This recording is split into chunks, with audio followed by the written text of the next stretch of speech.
Bon, un petit coucou du fameux rond-point. Je te fais voir, donc là, Vaujany, Eauze, etc.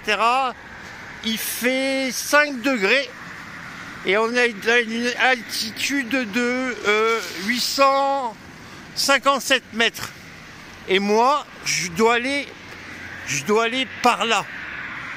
Alors, ce qui a été cool, c'est que le bus est en bas au village à la boulangerie, mais il y a une putain de montée.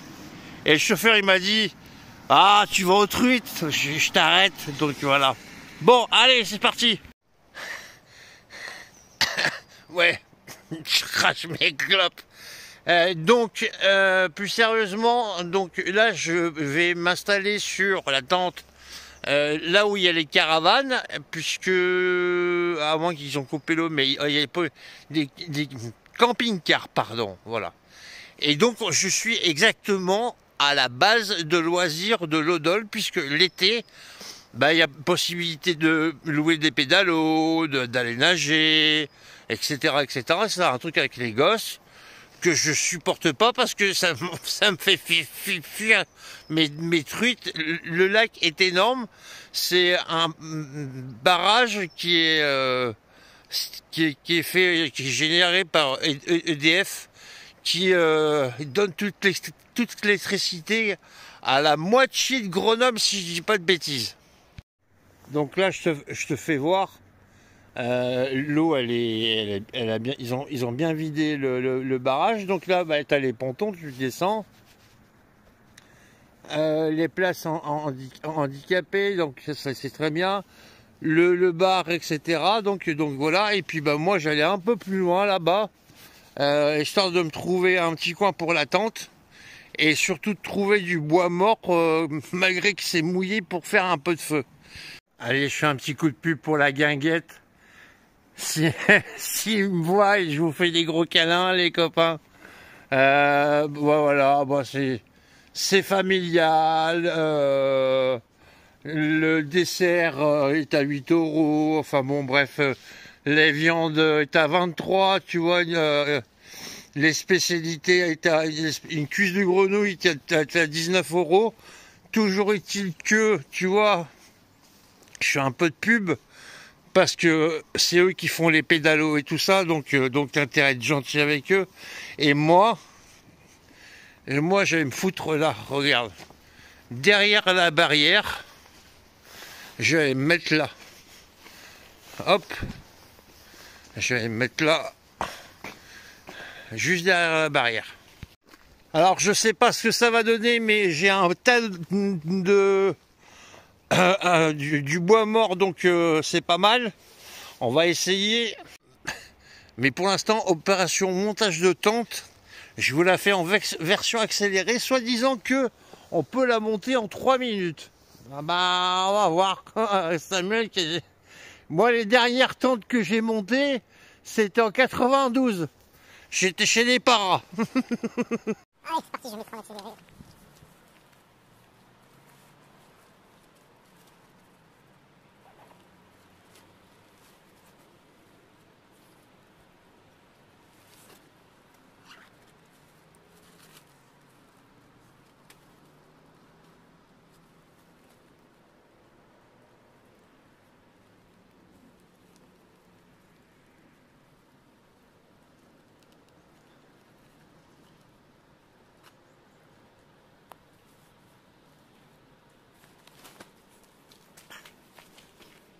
J'ai la couture qui s'est déchirée, alors c'est génial.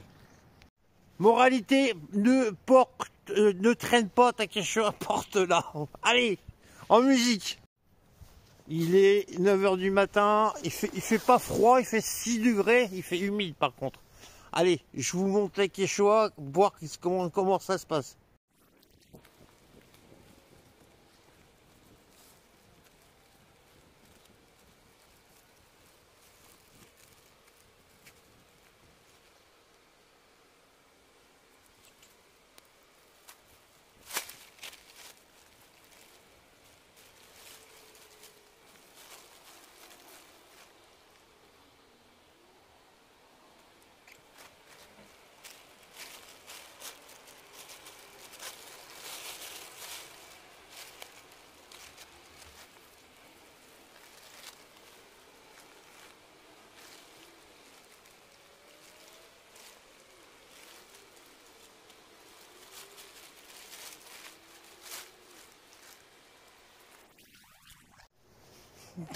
Tu vois ma tête, ça pète les cacahuètes déjà.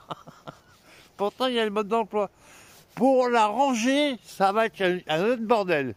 Bon, je te fais pas tout le truc. Une fois que j'ai fini, je te ferai voir. Voilà. Mais ça, c'est de la bonne cam. Je veux bien qu'ils disent 4 minutes, mais quand tu es habitué, sinon, une demi-heure. Je te fais le tour du propriétaire, ça vaut le coup. Franchement, 160 €, je regrette rien. Alors c'est une vraie 3 places, et puis avec un petit auvent, tu sais, pour mettre tes chaussures, pour pas dégueulasser. Et puis là, t'as vraiment de la place. Alors moi, pourquoi j'ai pris 3 places? Déjà moi tout seul, 120 kilos, j'en fais 2. Non, c'est pour pouvoir mettre un matelas 2 places et avoir une place où je puisse ranger mes vêtements, mes machins, etc. quand je pars en voyage. Sinon, voilà. Elle est fixée. Je te fais part des haubanages, des haubans. Des haubans que j'ai pas installé, vu qu'il va faire force 10. Donc voilà. Pour l'instant, je vous dirai dans les prochaines vidéos ce que j'en pense. Ah, on va les lire. Hop.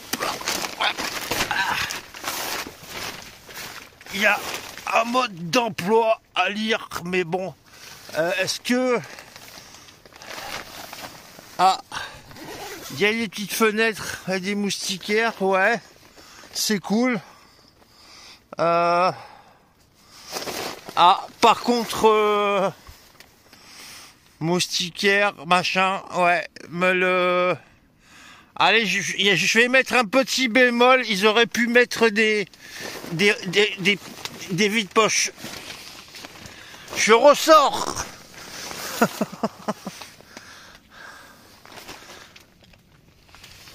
Donc voilà, la tente c'est fait. Je vais essayer de faire du feu, mais avec du bois humide. Mais j'ai une technique de vieux singe. Voilà. Et cet après-midi, bah, on va aller au lac. Le truc c'est que j'avais prévu de pêcher au bouchon. La mer, mais là, on n'y voit pas 10 mètres. Donc ce matin, c'est comme ça.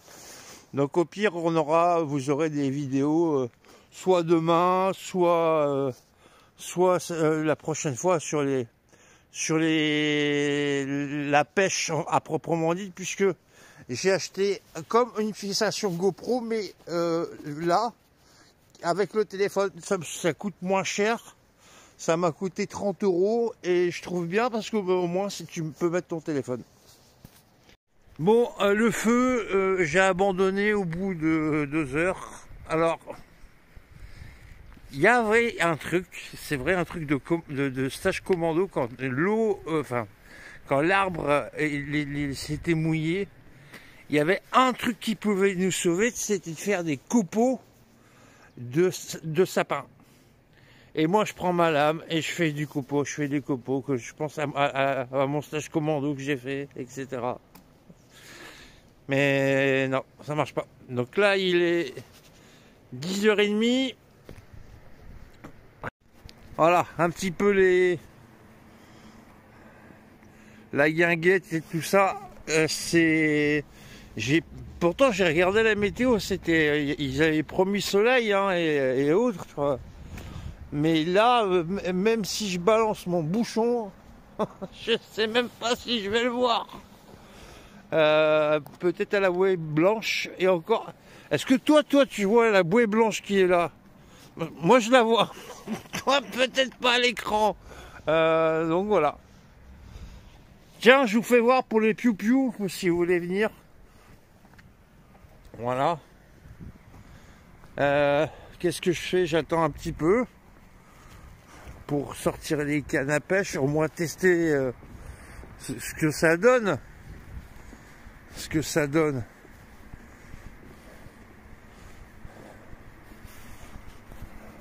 voir un petit peu tout ça. Donc là, on se rend pas compte de l'étendue, mais on se rend pas compte de l'étendue, donc je vais me taire. On pratique à mort la pêche sportive. Moi c'est bien parce qu'en fait, on bouge de place, on change on se dit ah tiens la couleur de l'eau elle a changé, on va changer de l'heure, etc. Donc voilà. Donc là, je vous fais une démo et puis après, ben on verra. Alors, si par exemple, Gérard, pour ta retraite, je peux susciter des vocations, hein, voilà, clairement. Donc, quand tu es là, ici, il y a le frein, je te fais voir, ici, il y a le frein, il faut le desserrer un tout petit peu, si jamais t'as une grosse Bertha, donc voilà.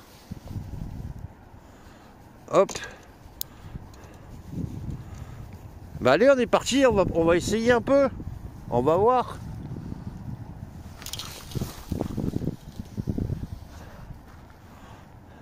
Voilà. Là,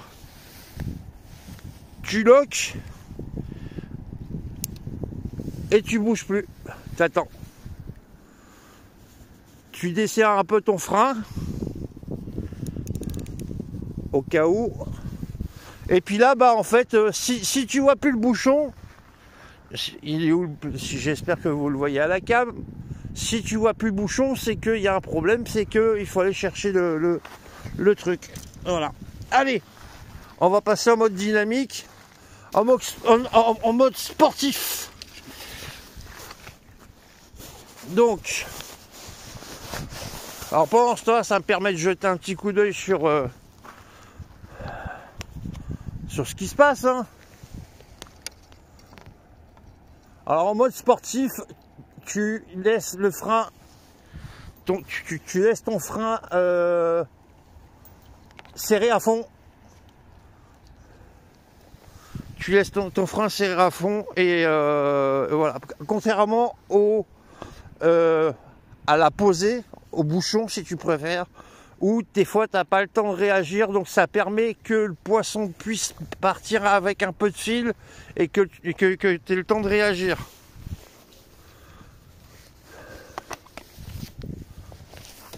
Merde, j'ai fait le con.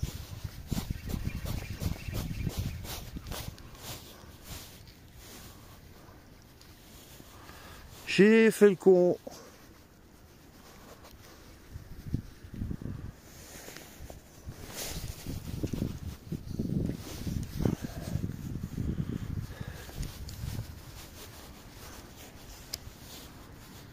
Alors des fois les poissons sont au bord, hein. Là par exemple, bah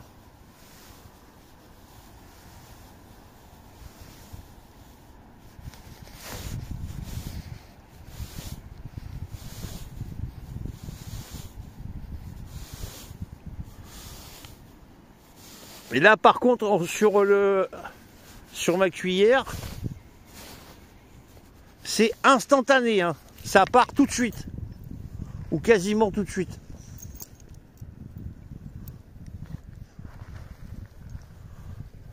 Donc je regarde mon bouchon, hein, bah, il flotte.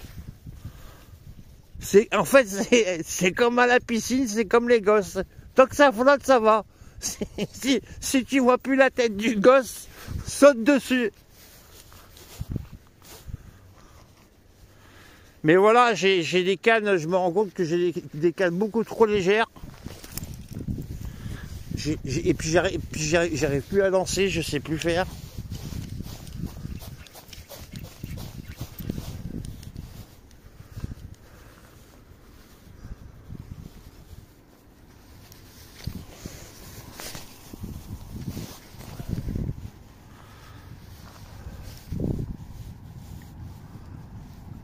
Donc là, tu attends un petit peu que ça descende. Tu loques. Donc tu fais ton frein et puis voilà. Et ainsi de suite. Et là on y va. Tu vois, regarde, j'y vais tranquille.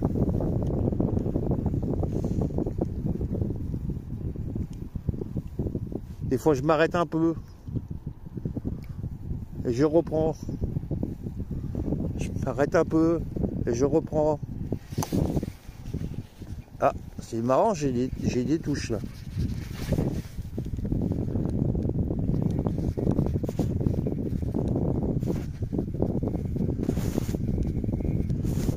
Ou alors j'ai un herbier, mais ça m'étonnerait.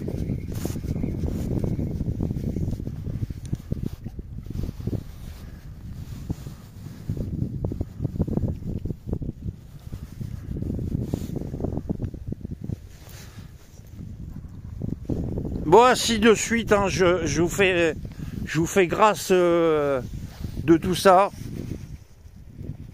On reprendra plus tard. Bon, là, j'ai un petit peu de dérive. Donc, ce que je fais, c'est que je suis intelligent, tu vois. Ça dérive à ma gauche. Donc, à gauche. Et ben, je vais lancer en face. Hop là.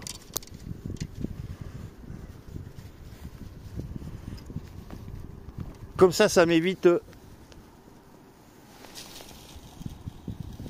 Ça m'évite. J'ai un matériel qui est beaucoup trop léger par rapport à ici. Hop. Là, la canne, tu la poses. Tu reprends. Et ce coup-ci, bah, tu reprends de l'autre côté.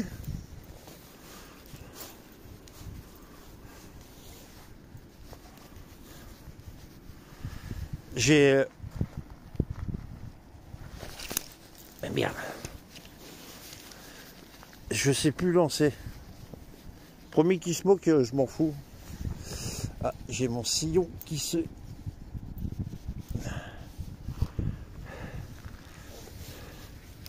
Je vais avoir du matériel un peu plus lourd. Ah bien, j'ai beau lancer.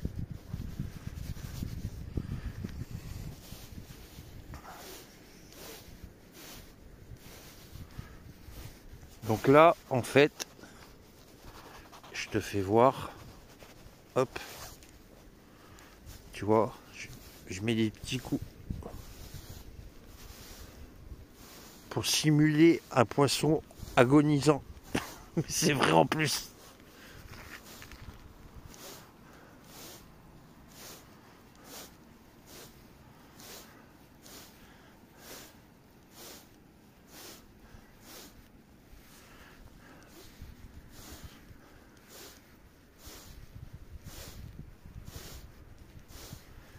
Et il y a toujours le bouchon hein, qui est là, en face de nous.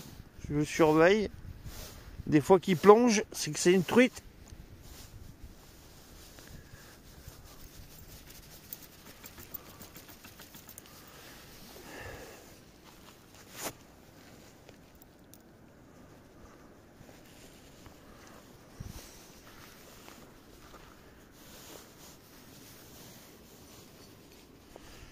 Allez. Hop, on bloque le fil, on ouvre le machin et on balance. Hop. Et je...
Bah, cette fois-ci, bah, c'était.